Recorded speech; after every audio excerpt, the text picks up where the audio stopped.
श्री गणेशाय नमः। श्री जानकी वल्लभ जयते। श्री रामचरितमानस पंचम सोपान सुंदरकांड श्लोक। शांत सनातन अप्रमेय प्राणों से परिनिष्ठ पाप मोक्ष रूप परम शांति देने वाले ब्रह्मा शंभु और शेष निरंतर से वेदांत द्वारा जान योग्य सर्वव्यापक देवताओं में सबसे बड़े माया से मनुष्य रूप में दिखने वाले समस्त पापों को हरने वाले करुणा की खान रघुकुल में श्रेष्ठ तथा राजाओं की शिरोमणि राम जग कहलाने वाले जगदीश्वर की मैं वंदना करता हूँ। हे रघुनाथ जी, मैं सत्य कहता हूँ और फिर आप सबके अंतरात्मा ही सब जानते ही हैं कि मेरे हृदय में दूसरी कोई इच्छा नहीं है। हे रघुकुल श्रेष्ठ, मुझे अपनी निर्भरा पूर्ण भक्ति दीजिए और मेरे मन को काम आदि दोषों से रहित कीजिए।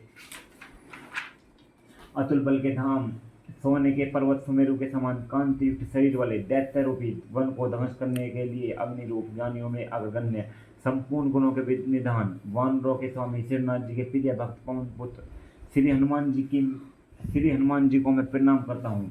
जामवान के सुंदर वचन सुनकर हनुमान जी के हृदय को बहुत ही भाए। वे बोले, हे भाई, तुम लोग दूध सहकर कंद मूल फल खाकर तब तक मेरी राह देखना, जब तक मैं सीता जी को देखकर लौट न आऊँ। काम अवश्य होगा, क्योंकि मुझे बहुत ही हर्ष हो रहा है। यह कहकर सबको मस्तक नवाकर तथा हृदय में श्री रघुनाथ जी को धारण करके हनुमान जी हर्षित होकर चले। समुद्र के तीर पर एक सुंदर पर्वत था। हनुमान जी खेल से ही अनामय ही कूद कर उसके ऊपर जा चढ़े और बार बार श्री रघुवीर के स्मरण करके अत्यंत बलवान हनुमान जी के ऊपर से बड़े वेग से उछले। जिस पर्वत पर हनुमान जी पैर रखकर चले, जिस पर्वत से वे उछले, वह तुरंत ही पाताल में धंस गया।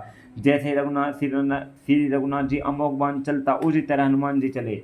समुद्र में उन्हें श्रीनाथ जी का दूत समझकर मैनाक पर्वत से कहा कि हे मैनाक, तू इनकी थकावट दूर करने वाला हो, अर्थात अपने ऊपर ही ने विश्राम दे। हनुमान जी ने उसे हाथ से छू दिया, फिर प्रणाम करके कहा, भाई श्री रामचंद्र जी का काम किए बिना मुझे विश्राम कहाँ। देवताओं ने पवन पर हनुमान जी को जाते हुए देखा। उनकी विशेष बल बुद्धि जानने के लिए परीक्षात उन्होंने सुता नाम सर्पों की माता को भेजा। उसने आकर हनुमान जी से यह बात कही, आज देवताओं ने मुझे भोजन दिया है। यह वचन सुनकर पवन कुमार हनुमान जी ने कहा, राम जी का कार्य करके लौट आऊं और सीता जी की खबर पर उन्हें सुना दूं, तब मैं आकर तुम्हारे मुंह में घुस जाऊंगा, तुम मुझे खा लेना। हे माता, मैं सत्य कहता हूँ कि अभी मुझे जाने दे। जब किसी भी उपाय से उसने जाने नहीं दिया, तब हनुमान जी ने कहता तो फिर मुझे खा न ले। उसने योजन भर 4 कोस से मुंह फैलाया, तब हनुमान जी ने अपना शरीर को उससे दूना बढ़ा लिया। उसने 16 योजन का मुख किया। हनुमान जी तुरंत ही 32 योजन के हो गए।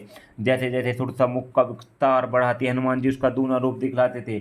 उसने 100 योजन 400 कोस मुख किया, तब हनुमान जी ने बहुत ही छोटा रूप धारण कर लिया और वे उसके मुख में घुसकर तुरंत फिर बाहर निकल आए और उसे सिर नवाकर विदा मांगने लगे। उसने कहा, मैंने तुम्हारी बुद्धि बल भेद पा लिया, जिसके लिए देवताओं ने मुझे भेजा था। तुम श्री रामचंद्र जी का सब कार्य करोगे, क्योंकि तुम बल बुद्धि भंडार हो। यह आशीर्वाद देकर वह चली गई। तब हनुमान जी हर्षित होकर चले।